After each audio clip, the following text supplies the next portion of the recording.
So does anybody have any ideas of how to start the discussion about the right suffering?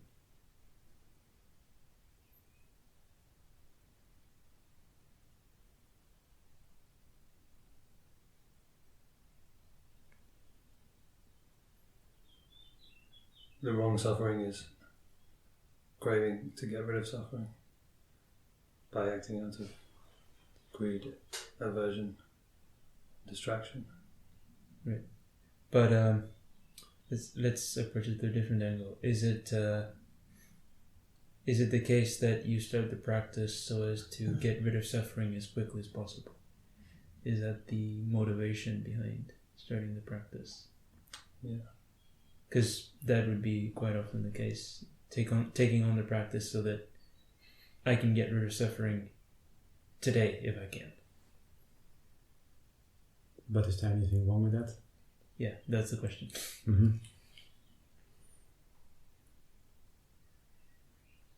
Like the Buddha teaches only one thing, he has said, dukkha and the ending of dukkha. Yeah. So if someone is listening with the intention of freeing themselves from suffering, then what's the issue with that? Yeah, but the thing is that it's already what we are doing by looking for sensual pleasure. We look for a way out of suffering as quick as possible. So we engage in any other distraction or any sensuality, basically. So if our attitude toward the practice stay the same, eventually we don't get rid of it. We just cover it up with some technique, method, or whatever we want. But at the end, we stay within because we don't want to face what actually dukkha is. We want to get rid of it as quick as possible. So cannot really give rise to any understanding. So do you see what dukkha is when you start out the practice? Right. Yeah, that's what I was gonna say. Is like if you're kind of going into it with the, I need to end suffering as fast as possible. Like what you're trying to end might not actually be what the Buddha is teaching the end of. Yeah. So you could basically say there are symptoms of the illness, and then there's the actual illness, and so you can engage in various strategies to get rid of the symptoms of the illness. But ironically, the symptoms of the illness are, you need to experience them in order to diagnose properly what the sickness is.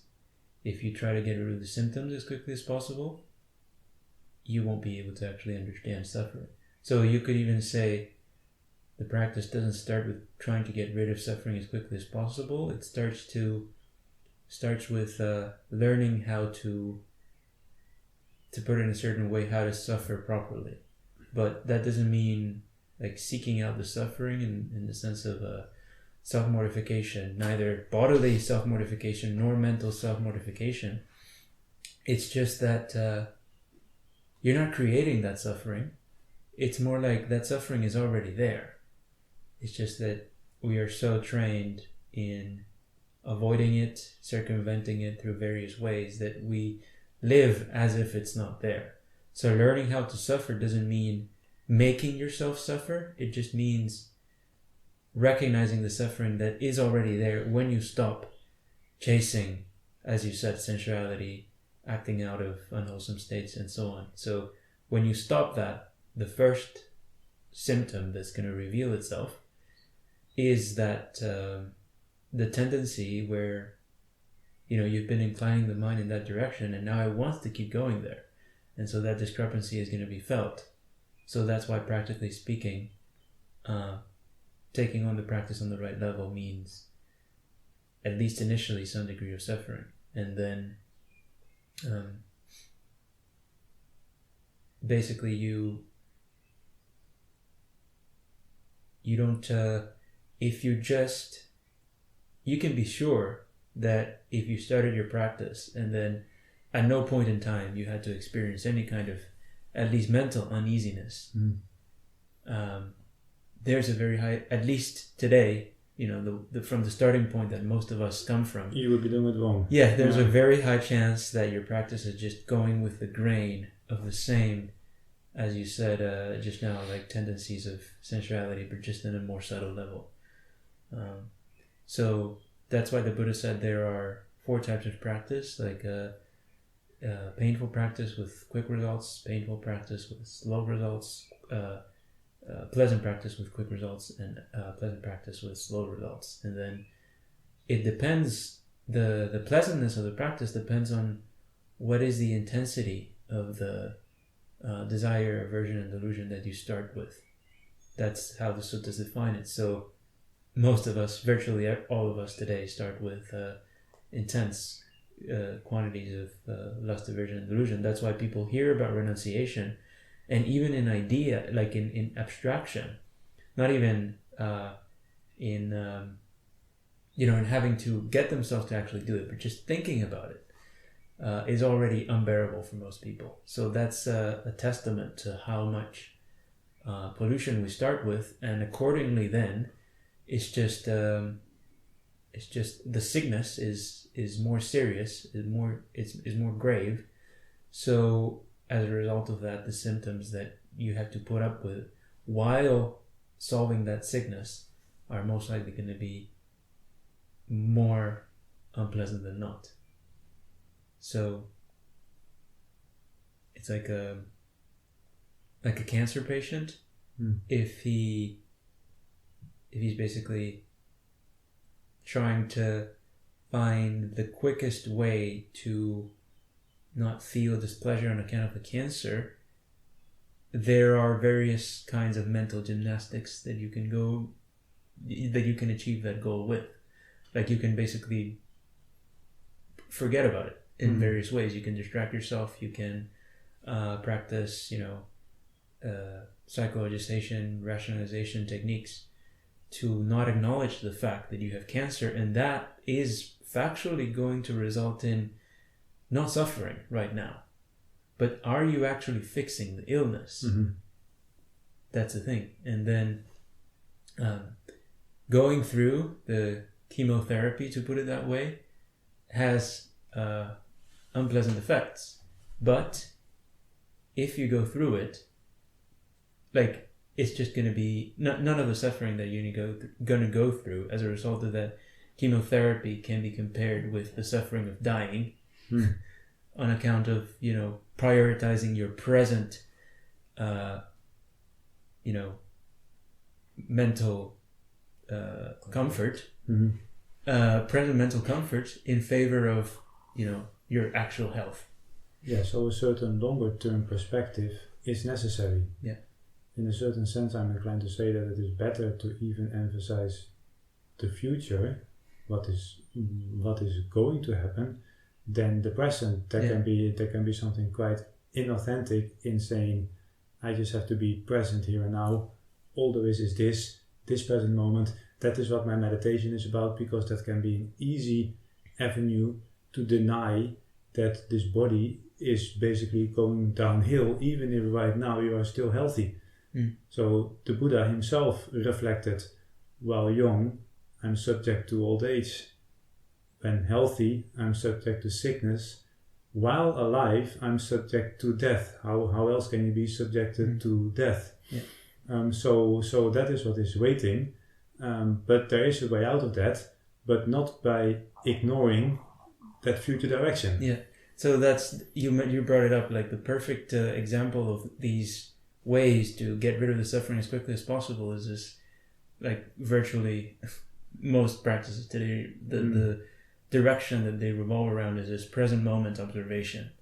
And that's essentially taking you, like, cancer patient focusing on, my knees, how I feel right now, and the sensations in my back and stuff. All of that to ignore the fact that he has brain cancer, and it will factually help him to forget the fact that he might die anytime soon, and he might have a more pleasant last 2 weeks of his life. But if he were to gain any perspective, he would see that that's not actually worth it. That's not a good deal. But it does require...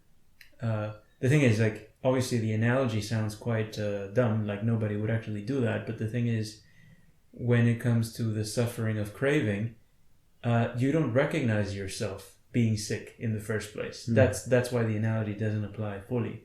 Because if you were to see clearly the predicament that you're in, you would be incapable of falling into that kind of ignorance of it. You would, like, as the Buddha said, there's only two possible results of recognizing the suffering that you're subject to.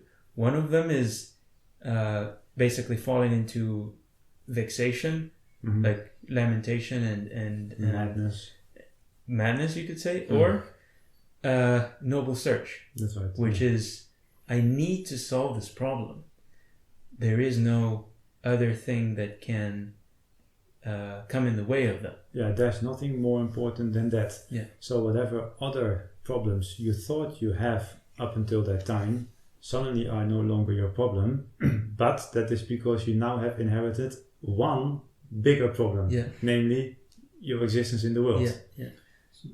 Would you say that another shortcoming of the analogy is, so like when you talk about chemotherapy having kind of negative effects, that's like stuff that you wouldn't have otherwise, like your hair falling out. I mean, that's kind of the one that comes to mind. Whereas with trying to align yourself with the right view, it's not creating any new suffering. It's just kind of highlighting what's already there that you've been facing away from. Eventually you will get to recognize that suffering was already there. But the ignorant mind might very well start with the wrong idea that, no, this is being created by this restraint that I'm doing now. Right. So that's why you might fall into the view that if I just don't do this practice, I could genuinely be happy, which is not really the case. I mean, it's a relative sort of, it's like, again,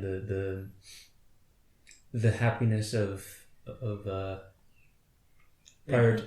ignorance is bliss, as that saying goes, but it's not actually. It says that there is the happiness that is ignoble, and there is the happiness that is noble. Yeah. And of these two, obviously, the noble happiness is the foremost one. Yeah. So, practically speaking, you can't be. You basically have to relinquish the idea of what you think happiness is. You have to revise that idea, let's say. Yeah. You have to recognize that anything that you could get, unless you have already gone through a significant amount of the gradual training, renunciation, and authenticity, and some potentially tumultuous, developments. The idea that you might have about what happiness is still going to be distorted by your initial assumptions of sensual pleasure and immediate gratification. So what's the difference between a happy mind and a mind that is and a happiness that is based on knowing the mind? Well, I wanted to dedicate the next talk to that. All right. Right happiness, right suffering. Yeah. So right suffering. The thing you could say though is that that suffering then is like, it's not that you take it on for some indeterminate period of time and then you get rid of it.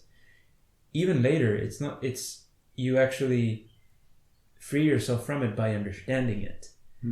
So you never find like a kind of some sort of magical place where you hide. It's really, you have to go through it in a it's sense. the lack of understanding that makes that suffering a problem. Like, lack of understanding makes unpleasant feeling of any kind, turns it into dukkha, turns it into suffering. That's that sutta of the two arrows. It doesn't say that it's it's a person is hit by the second arrow because they haven't found some magical sort of a state that protects them from the suffering. It says, on account of them not knowing the nature of those feelings, that is why they are hit by suffering when unpleasant feeling arises. And also when pleasant feeling arises, for that matter, they have craving for it, and they basically crave against the unpleasant feeling. When unpleasant feeling arises, the only way that they know how to deal with it is by getting pleasure. Sensual pleasure. Yeah. So then you can be sure then that that's a good point. Any pleasure that comes kind of in place of the suffering to replace it, that is sensual pleasure, even if it's not the pleasure of specific coarse sight, sound, smells, tastes, and touches. The pleasure of, let's say, a concentration practice that people will be doing. The fact that it comes in place of the suffering, it kind of steals the space from it so that it can't be there. Yeah. That is the principle of sensual pleasure, like covering it up. Yeah, so when that's understood, when desire for sensual pleasure is seen as basically the only way the ordinary person knows to deal with his suffering, i.e. he's not dealing with it on the right level, then by not engaging with that and by not covering it up with the methods and techniques you were just explaining as well, what comes into sight is that underlying suffering which was there the whole time already. Yeah, so that's the point. It's important when you do that, when you start coming into contact with or familiarizing yourself with that liability to suffering that was already there, that you don't develop a view that it's because of the practice that this is happening. It's because of your resistance, really, to that the unpleasant feeling that has revealed itself. That's why it's painful. Not because in and of itself, like this restraint is always going to be, this. In fact, that's why that's many of the times that's why people develop a kind of view of nibbana being a almost mystical, magical state, because that's the only thing that can compensate for, again, replacing the pleasure of the pain that you might have taken through renunciation. You need something else now to kind of down the line come in place of it. Yeah, and it also covers over that it is because of one's own actions, acting out of greed, hatred, and illusion, that nibbana isn't realized. Yeah, exactly. So that's the thing. Then you also realize that suffering is there not because of some cosmic condition that is not going in your favor. It's there, like you're responsible for it. That's why that, and at the same time, that is the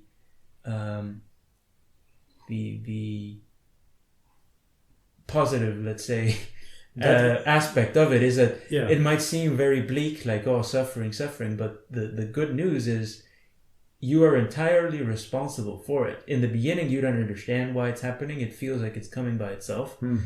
But you understand that suffering is entirely because of your mental attitude. Which is why it can end as well. Yeah. The mental attitude that you don't yet see, but you will never get to see it if you don't withdraw yourself from the things that, again, from these immediate solutions. Yeah, so in the beginning, if someone is understanding this rightly and they go about it rightly, experientially it might look like their suffering increases. Yeah. But this needs to be understood as not necessarily a bad thing if it's against the right understanding. Yeah, exactly. So the rule of thumb there would be, you make sure that if your mental displeasure is increasing, that it's not because you're actively seeking it out and trying to torture yourself, but because you're simply refraining from covering it up. You're simply just seeing what was already there on account of you not doing certain things. It's not that you're trying to get yourself wound up on purpose or something. And so what commonly happens if this is not understood, like someone might have been practicing in lay life, for example, certain meditation methods, techniques, concentration practices. They become inspired, want to become a monk, take on the Patimokkha training rules, 227 training rules that from the day that you are a bhikkhu, you have to keep them. And for quite a few months or years, whatever they thought their practice was, is just going to be a big mess, because they have a lot of doubt. Did I break this precept? Did I do that properly? And so on account of actually learning how to operate within the Patimokkha training rules, which is the first thing that you should do as a monk, that's going to reveal the mental displeasure of having doubts. Am I now holding these precepts rightly? And so they might think, well, my meditation is going down the drain, but actually what they thought was meditation was actually never really meditation. So they are making progress because now they are in a position to actually recognize the intentions behind their actions, which is where the real practice is. Yeah, you see, if something as simple as just not being able to keep some rules can arouse that suffering, means you were already liable to it. That's Even it. if you have never ordained and stayed in your perfect controlled lay environment where nobody's telling you what to do, the fact that this ended up happening means you didn't actually address those defilements. Yeah. So this is at best exposing them. Yeah. It's not that they were not there. So that's the thing. Like, you want to be, that's the common thread where you want to be exposing these liabilities. That's the you want to be, as we discussed in the talk on authenticity, the problem is that the natural way of living is like, how do I recognize these liabilities the least? How can I go about that? But you actually have to go against the grain. That's what the attitude that goes with development of the Dhamma. Like, going against your grain means that, like, instead of habitually covering up these liabilities, you recognize, actually, the only way that I can protect myself from something rightly is if I know that it's there. That's the only or that way. that is coming my That, way. or that it could come. Yeah. If, like, you can there's going to be an earthquake and you just, well, the same thing, like cancer, earthquake, whatever, any sort of thing that might arouse fear or displeasure in your mind, you can either prioritize right now feeling good and ignoring that it could happen, or you could see that liability as a chance to develop yourself even before it comes. Yeah. So that's the whole thing with sickness, aging, and death. It's not that you kind of find some special strategy that will protect you when those things come. You actually develop yourself right now by recognizing that displeasure. And then when those things come, you won't be moved by that displeasure. Yeah, and so what is then the right development for someone who recognizes that old age, sickness, death is coming their way? Yeah. That they are liable to it. Not that it could happen, but that it is going to happen. Yeah. It's just a question of time. Yeah, and as that sutta said, there's the Buddha told that king, imagine that there's 4 great mountains approaching you, one from the north, one from the south, one from the east, and one from the west, and you have no way to run. And basically that's birth, sickness, aging, and death. And then that is the sort of recognition that can, like, just having that recognition is already quite being able to keep that context in your mind is already significant progress, like from the starting point of the average person. So once you start recognizing that, you also need to see that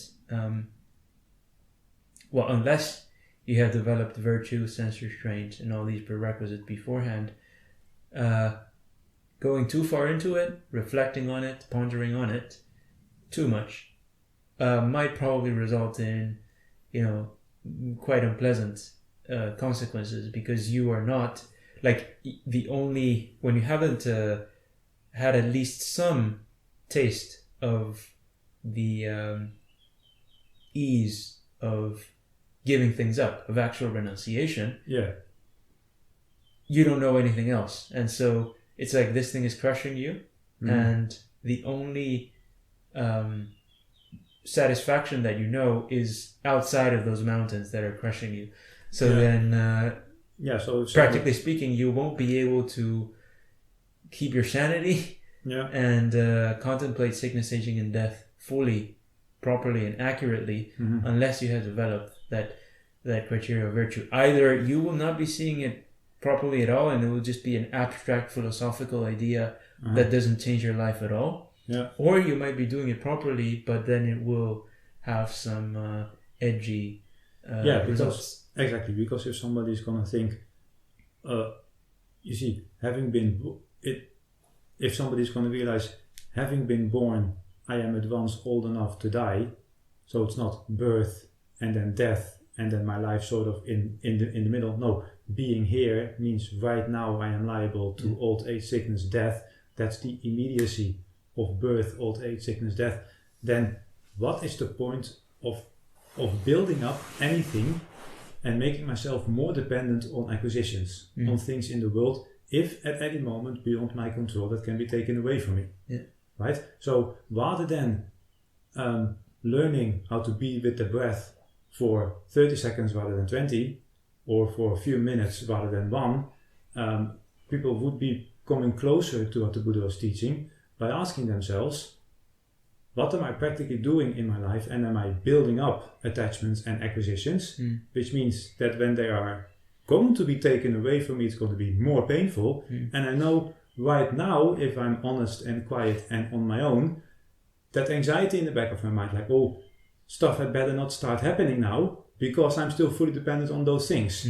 And that is the actual dukkha that people don't want to experience. Yeah. The irony is that how to not experience that anxiety most of the time is by building up more acquisitions in order to distract yourself from it, which actually then aggravates the problem. Yeah. So you get caught up in this circle, which is a vicious one, and as long as that's not understood, your whole situation basically deteriorates, which is the exact opposite of the reality development. Yeah, and that's one good point. Like, you have to recognize that you can't get around the fact that suffering depends on acquisition. That's it. As the sutta say. Yeah. So that's something that people have to hammer in, especially these days, because there's the idea that, you know, you can have your cake and eat it too. Yeah. If you just find the perfect method, you can't have your acquisitions and, you know, dance away from the suffering at the same time. Yeah. Maneuver around it. But the thing is, suffering is like, you can find a good technique to outrun it, but the thing is, you are creating it in the first place out of those acquisitions. Yeah. And all of those things will eventually have to fail at some point. It doesn't matter how much it works right now. Yeah. And those acquisitions will be factually increasing at the very least at the time of death, or when things really start going wrong. That will increase the intensity of how much that's going to hit you. And then when you know, you're against the wall, you don't have anywhere to run, then you're going to see, oh, actually, the only way to truly not end up this way was to not build up these things in the first place. But then it's going to be too late. Yeah, then it's too late. And also, we should perhaps, I'm not sure if this is where we want to go with the discussion now, but acquisitions, people might think, well, that is just material things like a car, a house, or a family. Yeah. But actually, in the context of that's not wrong as such. You have to start But definitely. you have to start on that level. But actually, acquisitions is regarding the five aggregates as mine. Yeah, but see, that's the fundamental level of giving up acquisitions. Yeah, but see, the point is, like, when you emphasize that level too much, people would think, okay, no, but then the I can still keep the house, and I just have to give it the five aggregates. So so we should start by recognizing that there is also mundane acquisitions, and you want to create some basic order in your life there, which means basically less is more. Yeah.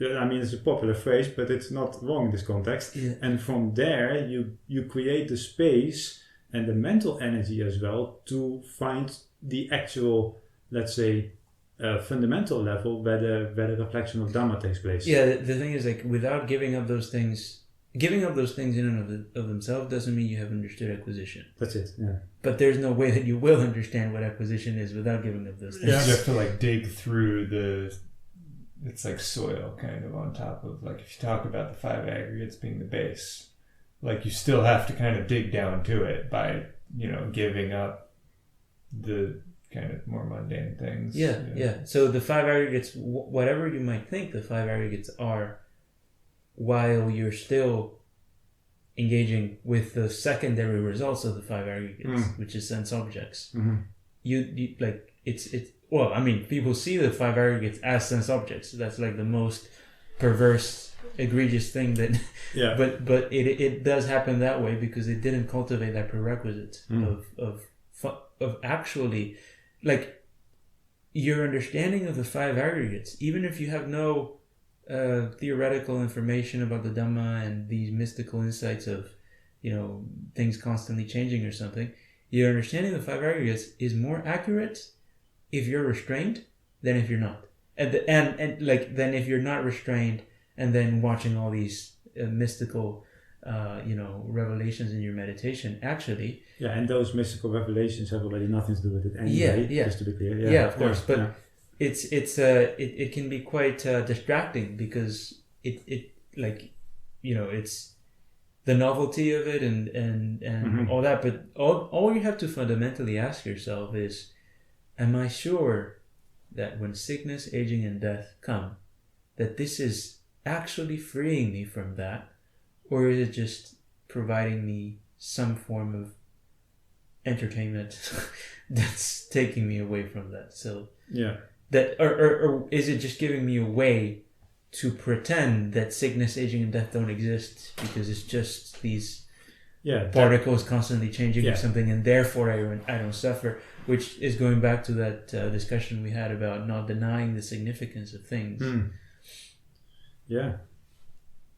So all of that, like if you haven't been able to develop these precepts and prerequisites, all the insights you might be developing about anicca, dukkha, anatta, all these things, they will come through that container of wrong view of denying the fact that things are real, denying the fact that there is choice. That's why you would end up with these ideas that it's just determinism because paticcasamuppada, it's one moment conditioning the next, and therefore I have no choice because everything is just this constant process. So you end up just denying things, again, to find a shortcut to free yourself from that suffering. All of this is just a dream, an illusion. If my ignorance is dispelled, I will discover what is really, really real, which is some sort of ultimate nothingness behind the scene. And where sickness, aging, and death can't go, supposedly.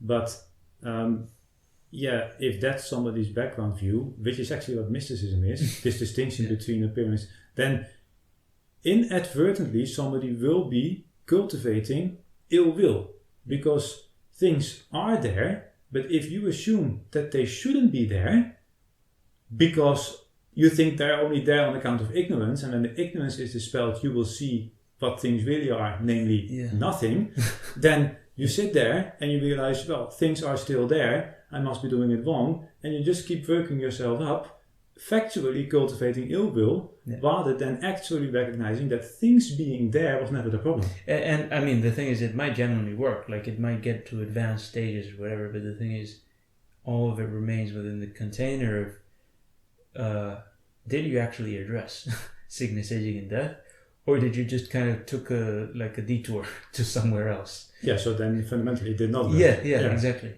So it's the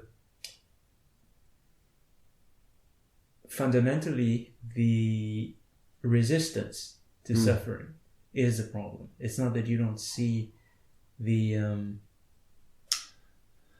but it could be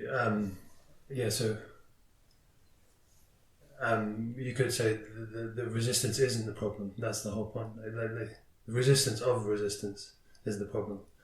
Yeah, sure. So it's but that's why it's not resistance to suffering. Sorry, So you start from the position of resistance. So it's seeing that and not seeing that as problematic. Basically. Seeing that the fact that things are unpleasant is in and of itself not the problem.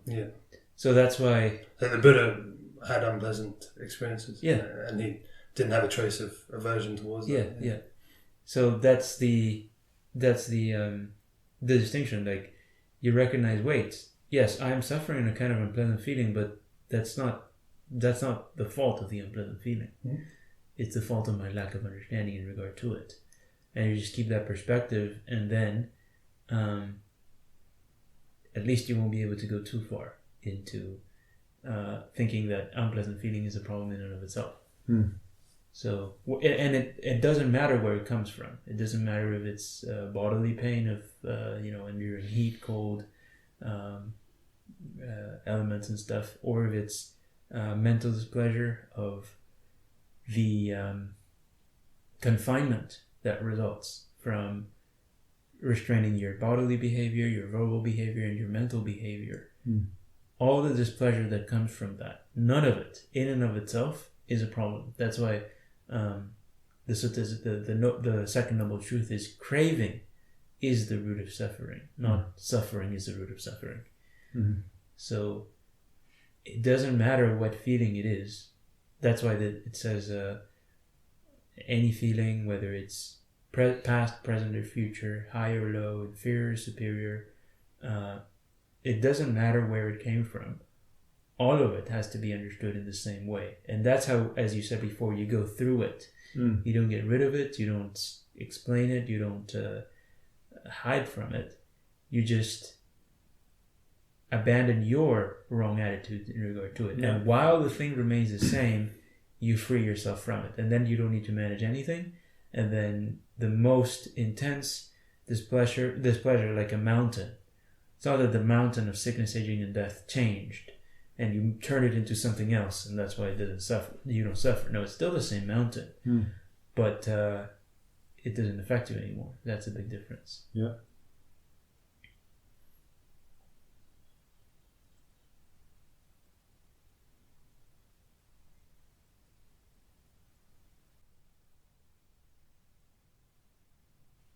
I thought we could also mention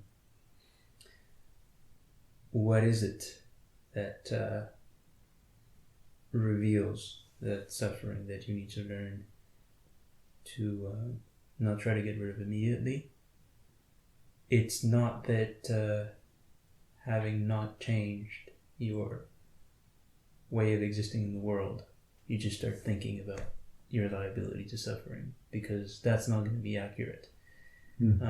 There has to be some practical giving up that actually exposes that discrepancy between the place where your mind is, the expectations that it has, and the fundamental uncertainty of the world.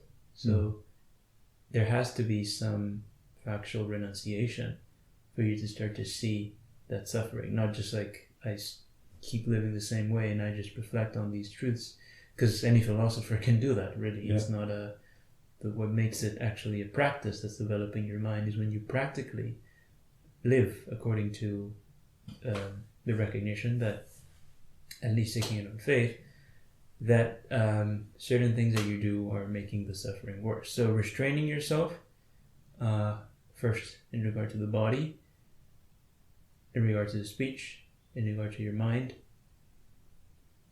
but most importantly those first two as a starting point.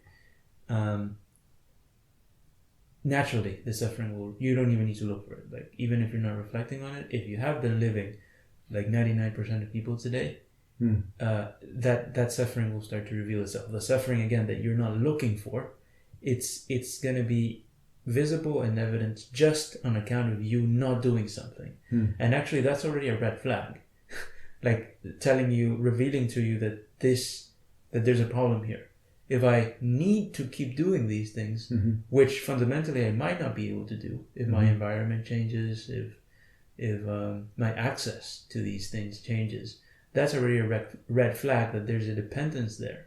And that's fundamentally, that is what the suffering is that liability to displeasure when you don't get things the way you want. It's not like I'm free from suffering just in the present because I happen to have the right circumstances. The suffering is there even if everything goes well, because it could not go well. Yeah, that's also the definition in quite a few discourses of what is the origin of suffering. Having to put up with things that you do not want and not getting the things that you want. And then it says, in short, the 5 holding aggregates are what is suffering, and then it dives all the way to the aggregates. So you are practically saying that if people are hearing this and they say, well, everything is going okay, what are these monks talking about, suffering and so on? Well, start keeping the 8 precepts, not just for a weekend or for a month, but have the view that, I'm going to give this up for the rest of my life, because that's how you're going to feel the weight of it. And then you can see how there is this sort of habitual momentum, which might not be immediately apparent, but stick to it and it will be there. And then there is the choice, am I now going to keep those precepts which means I have to resist some tendency that I never saw before because I was always running with it. That is how dukkha for most people will practically begin to show its face, so to speak. That's a good point. Like, you can't just take it on for... If you want to really start recognizing that suffering so that you can understand it, you can't just take it up temporarily. No. Because it's like, any drug addict can give up his drug for a weekend and he knows he's going to have it in the end. If he has a good enough alternative sensual motivation, like, he has to go to a job interview or something, he can give up his drug, no problem. So you will only really start feeling it. Even, literally with the case of a drug addict, like when he tells himself, no, I'm never going to have this again. Yeah. But anybody can do that for like 2 weeks, 1 month, 2 months. That doesn't mean much. And also, if one wants to start thinking about death rightly, then this is how you start. By giving things up in the sense, I am never going to do this again. Yeah. And that weight is experientially what death will be for you, not your ideas like, well, when I'm dead, I'm not there, therefore death is no longer a problem, and all these kind of abstract rationalizations which quite miss the mark. Start to create some basic order in your life, i.e. align with the 8 precepts, and then there will be experientially a foundation for you to sort of get the feeling, but in a non-sentimental sense, of what death actually is. You will get in contact with your feelings, literally, by keeping the precepts, not by, doing some sort of a new age practice. Yeah. You will start to see your feelings on the right level just by doing that. And you actually mentioned it, like that formulation of the first noble truth that ends with the 5 aggregates, saying like the fundamental suffering is the 5 aggregates. And it gives that as a kind of summary of the things that precede it. So it's precisely by exposing yourself to these things that you would necessarily want to see in the beginning, like the fact that you're liable to contact with things that you don't want to be in contact with, liable to not be in contact with things that you do want to be in contact with. That's right. That's the first noble truth. The origin is the craving. Yeah. So then by ironically, that's the route through which you would get to see the 5 aggregates, not by like staying in your comfortable environment and then thinking, what are the 5 aggregates? So and then writing a PhD about it. And that's why then, so even death, like you won't be able to practically reflect on what death is unless you have taken on some amount of that self-discipline in terms of the precepts, in terms of sensuality, because like renunciation, you could say it's a form of losing things before they are taken away from you. Yeah. And then you lose things so as to practice and to develop your mind in regard to loss before it even comes. That's the principle of renunciation. So you don't wait until it gets ripped away from you and it was like already so encrusted and embedded into your hand that it rips your whole hand off with it. Yeah. You actually take it off while it's still only a little bit sticky, and then you develop yourself so that you never take it off. Yeah, there's this simile like a hot iron ball, and it falls in your hand, and you just drop it because you actually, but you need to experience it as hot and as burning. And see, the whole problem is all these actions and all these, unrestrained behavior, and then the whole psychoanalyzation and techniques and management methods that come on top of it are all directed at not feeling the heat of that ball while you're holding it. Yeah.